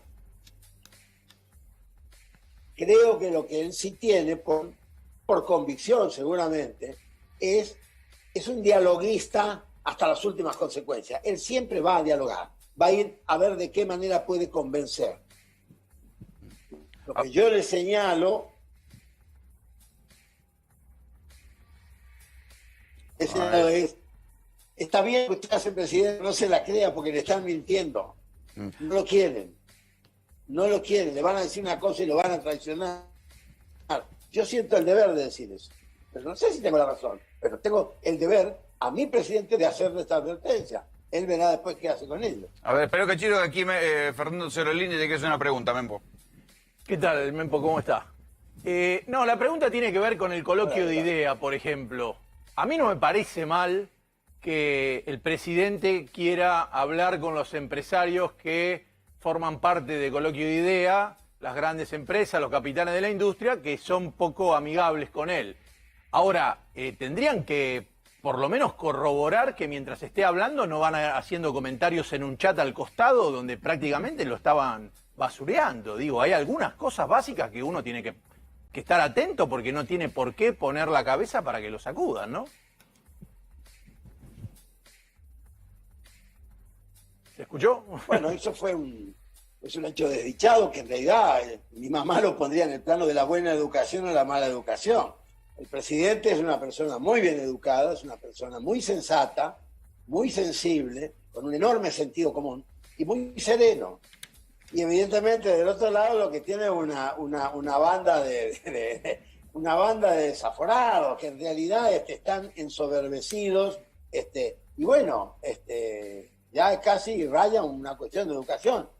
Si se lo puede controlar o no controlar, yo creo que en la decisión y en la vocación del presidente no está el control. Lo que sí podría estar, que algunos hemos señalado, es, presidente, no se exponga tanto. ¿Por qué hablas de un cierto manejo errático de la economía? Hola. A ver. Bueno, porque digamos que el anuncio más importante que hizo el presidente cuando asumió el 10 de diciembre en materia económica, para mí y para muchos, era la auditoría de la deuda externa, la necesidad de auditar la deuda externa, para conocerla, para establecerla. Seguramente, yo no soy economista, no soy experto en la materia, seguramente la vorágine de los hechos aconsejaron otras medidas que fue las que estoy tomando, pero yo no puedo dejar de tener una cierta nostalgia.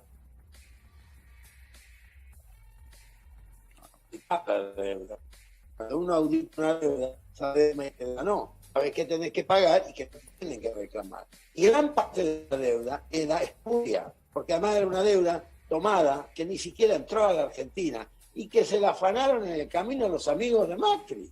No, ni siquiera entró a la Argentina. Y cuando toman el famoso crédito de, no sé, 40, 50 mil millones de dólares del Fondo Monetario, ni siquiera entró. Era un pase de magia bancario y donde los beneficiarios eran los funcionarios del gobierno. Es de una vergüenza. A mí lo que más me vuelve loco, Rolando, es escuchar que ahora hablan. Si por lo menos se callaran. Tendrían que estar en silencio. ¿Quieren volver dentro de 4 años? Bueno, cállense 3 años, no digan nada. No hagan ola y después empiecen despacito a ver de qué. Pero son de un caradurismo. Y ese caradurismo genera grieta. Porque son violentos y generan violencia. Mempo, te agradezco mucho el contacto. Tenemos algunos problemas de comunicación. Te mando un abrazo. Gracias. Igual, gracias a ustedes. Hasta luego. Gracias. Mempo Giardinelli, desde el kirchnerismo está bastante crítico. Después, nada, se acomoda, qué sé yo, pero empieza a notarse. Lo que decía también Juanchi Zabaleta, algunas críticas al gobierno, sobre todo por su déficit de gestión. Pero hablando de déficit de gestión, empieza también a verse el déficit de gestión del coronavirus. En materia sanitaria, Rolando, mira, trajimos algunos ejemplos para comparar. Acá vamos a tener ejemplos europeos y ejemplos americanos. Vos fíjate lo importante de esto, ¿sí? Vamos a hablar de lo que se estuvo hablando toda la semana, desde el viernes pasado. ¿Por qué hay tan poco testeo? Exactamente, del anuncio del presidente Fernández que dijo que iban a repartir 800.000 testeos para aumentar la capacidad de la Argentina. ¿Para qué sirve esto? Para aislar preventivamente a los contactos estrechos y cortar la cadena de contagio. Y no estar con los 965.000... Corriendo detrás de los contagios. Exactamente, con los 965.000 contagios de hoy. Vos fíjate... Esto es de hoy. Esto es de un solo día. Esto es de un solo día. España hace 102.000 testeos por día. Tiene un porcentaje de positividad. Vos fíjate que no son números menores, pero fíjate el porcentaje de positividad que tiene. 13%. ¿Qué le permite a España? Aprendió de su primera vez, de su primera ola, y dice, no, yo voy a resguardar a todos los contactos y a todas las personas que estén positivas, los voy a aislar para evitar continuar con la cadena de contagio. Francia es uno de los países europeos que puso en alerta, ¿sí? Y dio el toque de queda a partir de ayer. Claro. Fíjate la cantidad de 300.000 testeos, 30.000 contagios y dijeron... Récord desde la pandemia en Francia, ¿sí? Pero fíjate el porcentaje de positividad. Es de los más bajos de Europa, después de Alemania, obviamente, ¿no? Vamos, estos son países europeos. Estos tienen el tiempo a su favor. ¿Qué quiere decir esto? Pudieron aprender de su primera... De la primera ola. De la primera ola, del primer gran brote de coronavirus que tuvimos allá por marzo, abril. Está bien, pero cuando llegó la primavera y bajó, como toda enfermedad respiratoria, el coronavirus, les bajó muchísimo. Acá llegó la primavera y no baja. Y no baja, pero ¿por qué no baja? Porque nunca se... A ver, nosotros tuvimos el diario el lunes, pero nunca lo pudimos incorporar a la Argentina, ¿sí? ¿Qué pasa? Fíjate Colombia. Colombia está en una situación muy parecida a la Argentina, con cantidad de casos, cantidad de muertes. Más o menos la misma cantidad de población. Es más o menos parecido, es un país latinoamericano. Tiene un poco más de muerte, 20% más por lo menos. Sí, pero no es tanta diferencia. Si vamos a los que no se registraron, estamos más o menos parecidos. Más o menos parecidos, ¿sí? Pero fíjate que hace casi el doble de los testeos que hacemos nosotros y tiene un porcentaje de positividad del 15%.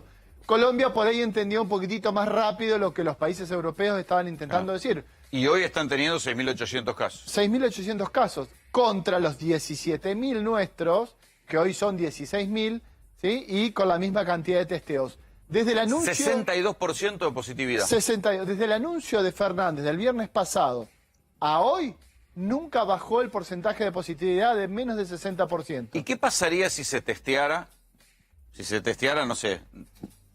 Los 100.000 de Francia. Los 100.000 de España. Bueno, a la realidad de hoy deberíamos tener más de 30.000 contagios diarios, ¿sí? Entonces, ese es el problema. El problema es que la enfermedad se sigue expandiendo porque están haciendo por ahí un manejo un poco mediocre de la cantidad de testeos. Yo sé ¿Pero que... por qué? ¿Es por presupuesto? Es que el presupuesto está. Los 14.600 millones de pesos enviados del Ministerio de Salud está.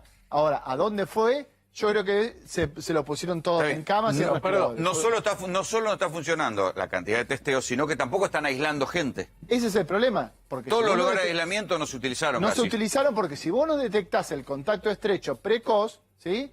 Termina pasando eso, que vos el contacto que la persona que recién empieza con los síntomas, o que todavía no tuvo síntomas, o que nunca va a tener síntomas, va a seguir contagiando. Perdón, puedo hacer una pregunta que tiene que ver con esto. Yo estoy cansado de escuchar, sobre todo, muchos de la línea anti-cuarentena y anti-distanciamiento hacen hincapié en la falta de testeo. Mi pregunta es, con el presupuesto que tiene la capital no podría diferenciarse, además se diferenciarían los gobiernos inclusive, en hacer una mayor cantidad de testeo porque tiene más recursos que todo el resto. Digo, tampoco lo está haciendo la capital, ¿o sí? O la capital lo está haciendo y el resto de la provincia no. ¿Quién lo está haciendo? Me gustaría saberlo porque si no están unidos también en eso. No, están unidos también en eso porque hoy en día la capital federal, el número de hoy son 935 personas positivas. O sea, la tendencia es a la leve baja, pero los testeos tampoco son más fuertes. Pero hay países como Francia que testean mucho y también cierran. O sea que no son anticuarentena. Yo estoy preguntando si los testeos en la capital son mucho más que en el resto del país. No, son todos iguales. Bueno, no hay diferencia. Porque no podría distinguirse. Vamos a preguntarle a una voz autorizada. Enio García, jefe de asesor del Ministerio de Salud de la provincia de Buenos Aires. Enio, Graña te habla. ¿Cómo te va? ¿Cómo va, Graña? ¿Bien? Bien, bueno, ahora nos vas a tener que revelar el enigma de por qué en la Argentina se testea tan poco. Bueno, es que no sé si se testea tan poco en Argentina, esa es la discusión, porque me parece que, por ejemplo, mostramos los testeos en Colombia, ¿no? Nosotros vemos testeos en Chile. Y cuando nosotros hablamos de testeo, ¿de qué técnica estamos hablando? Porque hay muchos países que meten como técnica de testeo test serológico para medir anticuerpos. Y eso no sirve para el diagnóstico, no sirve para aislamiento, ¿no? Entonces, bueno, me parece... O sea, vos decís que son test de bajo nivel, sí, digamos. ahí me parece que se mezcla peras con manzanas, o sea, claramente. No, pero acá, es así, Enio, son todos PCR los que yo traje, ¿eh? Todos los diagnósticos estos son todos muestras de PCR. Claro, porque Colombia no creo que haga el doble PCR que nosotros. Es rara la información. Nosotros es la información del Ministerio de Salud de Colombia. Y está marcada como PCR. Con PCR, nosotros, por ejemplo, en la provincia de Buenos Aires, nosotros hacemos por día 9.000 PCRs, ¿no? Por día. Estábamos haciendo 11.000 por día, en un momento llegamos a hacer 15.000 por día, bajamos a 9.000 ahora, no porque no tenemos capacidad de hacer, no porque no tenemos los test, sino porque bajó el número de casos sospechosos, ¿no? Entonces no es... Pero ahí yo te pregunto, esa idea de testear solo casos sospechosos, ¿no es cazar en el zoológico? No, ahí está el tema, Graya. Nosotros hemos visto muchos casos, ¿no?, donde se testea a la persona asintomática, por ahí un contacto, ese test da negativo y esa persona no se aísla. Pero, bueno, no, yo no tengo coronavirus, me dio negativo el test.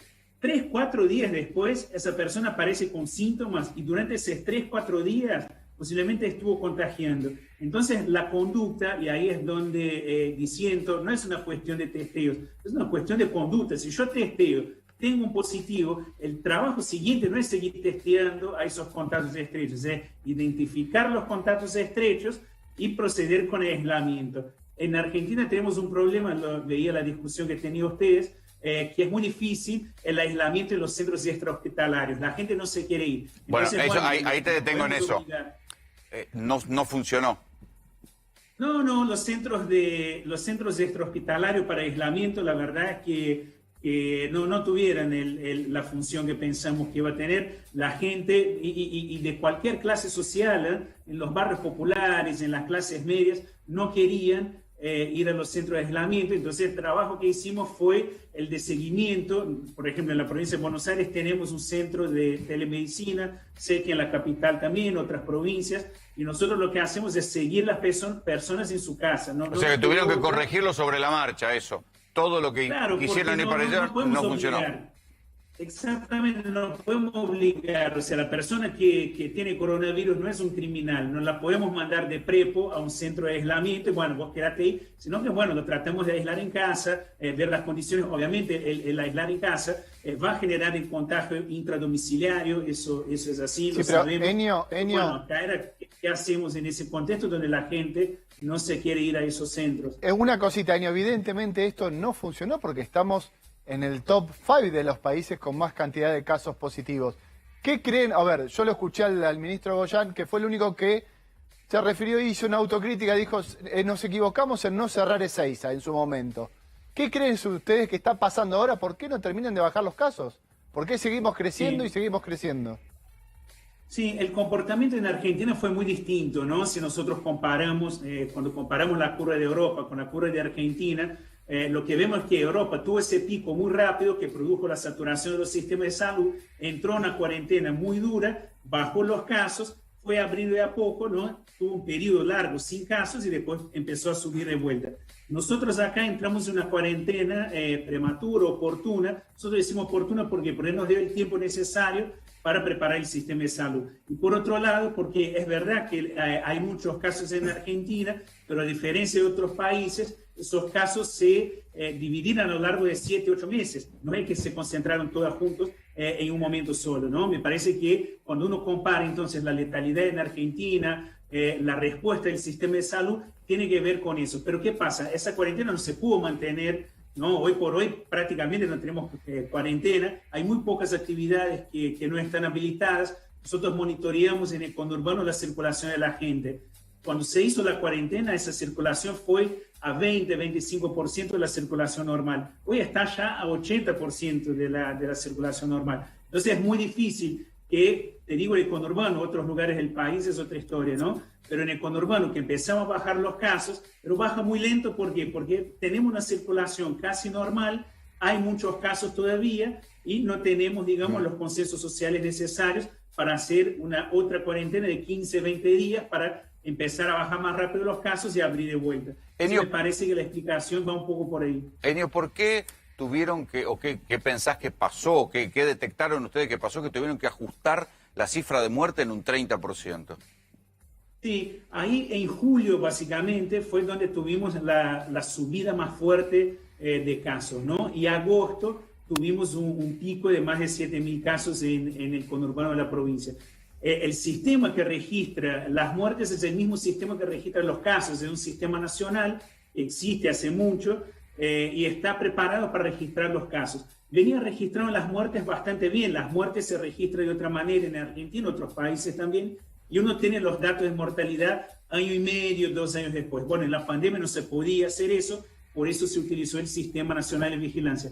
En julio nosotros empezamos a ver que había desfasaje en el número de muertes. ¿Por qué? Porque además del sistema de vigilancia tenemos un sistema de gestión de camas en la provincia que en el egreso de la persona vemos también egresos por muerte. Entonces vimos, pero hay egresos que están en nuestro sistema de camas y no están en el sistema de vigilancia. Empezamos a ver que cada día, a partir de julio, aumentaba ese desfasaje. ¿Y eso por qué era? ¿Había alguien que quería maquillar las cifras?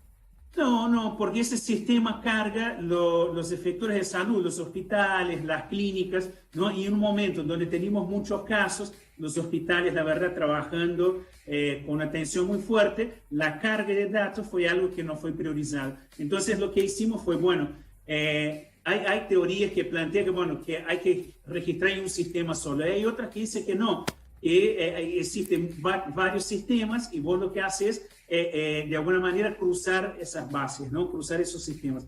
Fue lo que hicimos en la provincia. Cruzamos el sistema de vigilancia con el sistema de camas que teníamos nosotros, más el acta de difunción digital que tenemos en el registro de las personas. Y a partir de ahí, bueno, empezamos a tener los casos en tiempo real, las muertes, perdón, en tiempo real, y ajustamos el desfasaje que empezó a haber a partir de julio. ¿Y ahora cómo está la cosa en la provincia? ¿Está bajando lo suficiente como para que haya, por ejemplo, temporada de verano? Mira, justo en el interior de la provincia, en el conurbano empezó a bajar, ¿no? Lentamente, como mostraron ustedes, pero empezó a bajar. En el interior de la provincia se da un fenómeno al contrario. Empieza a subir los casos, ¿no? Las proyecciones que tenemos, los escenarios más probables indican que va a seguir subiendo los casos en el interior. Claro, pero entonces, un verano con casos en Mar del Plata es complicado. Sí. La gente va a ir a Mar del Plata, a un lugar donde hay más casos que de donde viene, y no hay capacidad para recibir que cuando se duplique la población.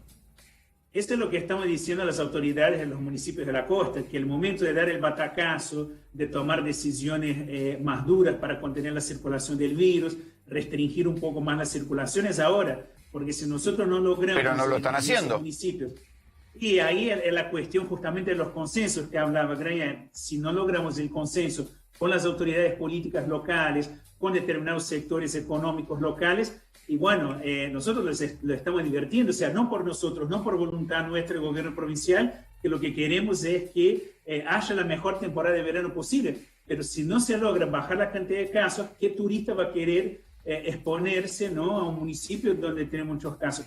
De hecho, si me permitís, salió un informe del Fondo Monetario Internacional la semana pasada, de hecho nosotros lo estuvimos evaluando, que plantea que cuando se hacen esas cuarentenas medio flojas, ¿no? donde hay circulación, qué sé yo, no se logra bajar el número de casos, la economía repunta un poquito, pero se vuelve estagnada rápidamente, o sea, se establece rápidamente. En los lugares que logran hacer una buena cuarentena, cerrar la circulación, bajar concretamente los casos de manera contundente, cuando abre de vuelta, la economía tiene un repunte que es mucho más sostenible. Esa idea nosotros compartimos, estamos hablando de eso con los intendentes de la costa, pero bueno... O sea, ustedes están buscando que algunos lugares como Mar del Plata, que tiene ya como 500 muertos, hagan un cierre fuerte para esperar mejor la temporada. Nosotros creemos que esa es la solución. Si vamos a un cierre fuerte ahora, bajamos la cantidad de casos, porque no son municipios tan grandes, no es un área como el conurbano. Entonces bajamos bien la cantidad de casos y vamos abriendo de a poco para llegar al verano con un nivel más bajo posible de casos. Yo creo que esa... ¿Y le dan bola o no lo quieren escuchar?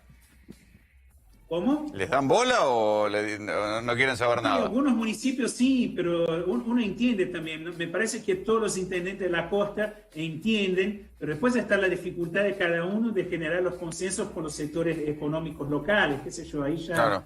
Enio. Me parece que tampoco puedo criticar tanto. Muchísimas gracias por el contacto. A ustedes un abrazo.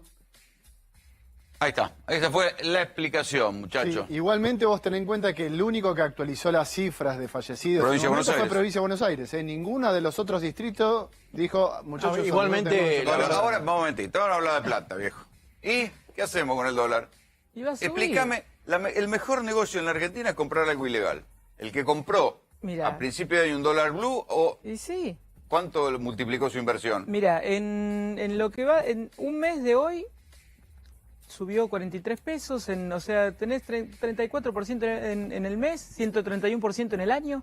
O sea, el no hay que duda de compró que esto iba a dólar pasar. blue hizo un Pero, negoción. Rolo, por el amor de Dios, ¿por qué creías que iba a pasar algo distinto? Tiraron un volquete de billetes sobre la economía. Está todo cerrado, no se puede hacer nada. Vas al dólar.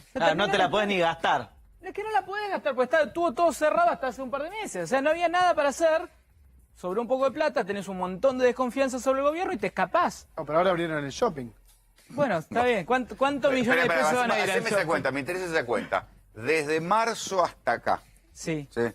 ¿Cuánto aumentó el dólar blue? Yo acá tengo desde enero 131%. 131%. Fue la mejor inversión de todas. Sin duda. Ya había pasado en el 2013. Pero La va a mejor pasar- inversión... A ver, siempre... Terrible igual. Pero obvio que terrible. Pero a ver, es terrible. Hay un poco de culpa de la cuarentena, la pandemia, pero después hay desmanejo. O sea, no me digas que no hay desmanejo. O sea, sin duda, yo estoy cada vez más convencido de que esta gente no está a la altura de las circunstancias. ¿Qué quiere que te diga? O sea, Cerolini, su turno. No, si muestra la placa, le puedo hablar sobre la placa. ver. La placa habla de los dólares desde A ver, el la comienzo. placa. Hay una plaquita que explica ahí los dólares que tiene. El precio del dólar desde el comienzo de año, falta el dólar blue, que era igual al dólar bolsa. Cuando pongan la placa, le hablo. A ver. Se durmió Taru. Ahí va, ¿Qué quiere que haga? Yo de pico no, de pico solo no, vamos a los números, porque hablar de viene pico... con si no- la hojita. No, Tiene que venir con ¿No tenés computadora. en el machete ese? No, ¿Qué yo pasa tengo, pero con la la gente placa? no... Ahí está, la Ahí placa se- de Cerolini. ahí está la Ya placa. llegó. Bueno, eso es lo que subió. En el mes, ¿ve? Dólar oficial, 82. 3,1 y 31% el dólar oficial.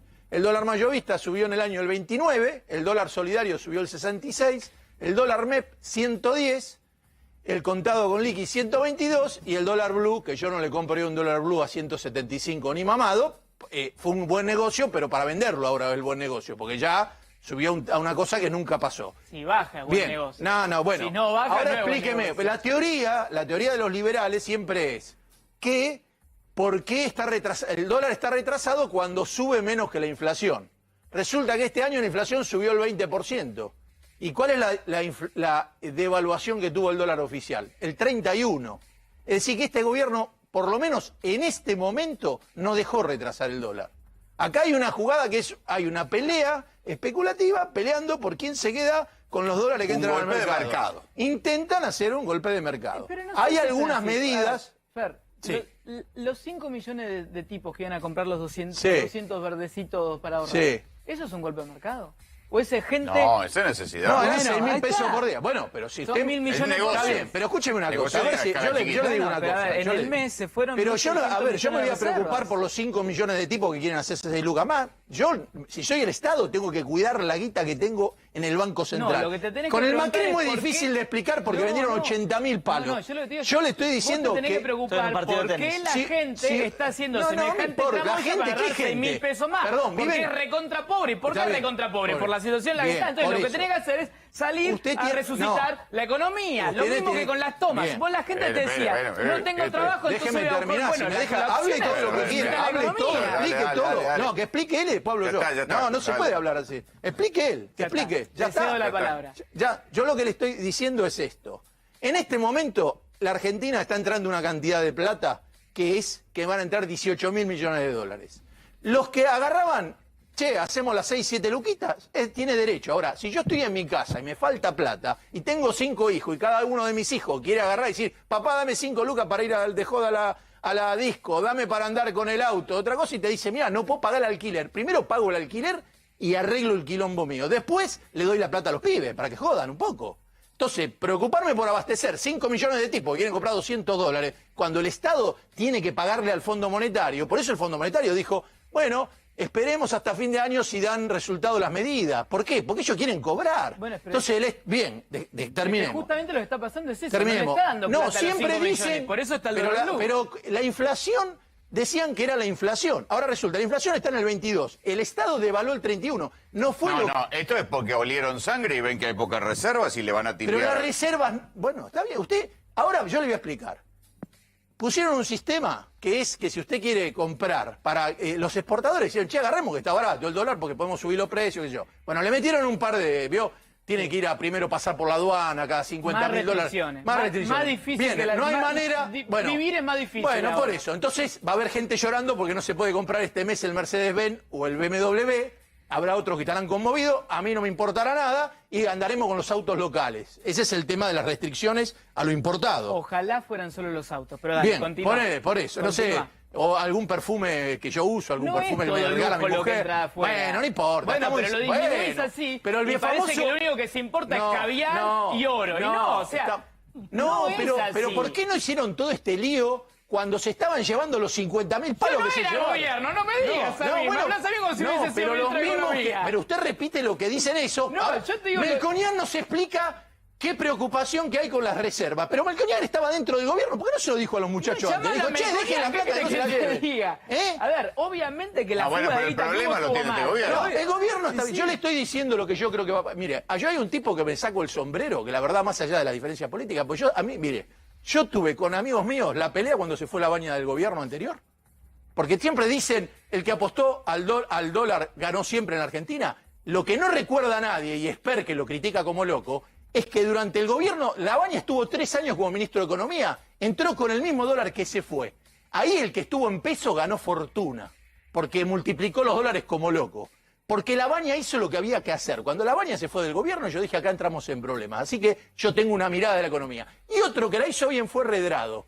Cuando el dólar estaba a 3 pesos, le hicieron una corrida, se lo llevaron a 3.90. ¿Sabe cuántos años tuvo para volver a 3.90 el dólar? 4 años.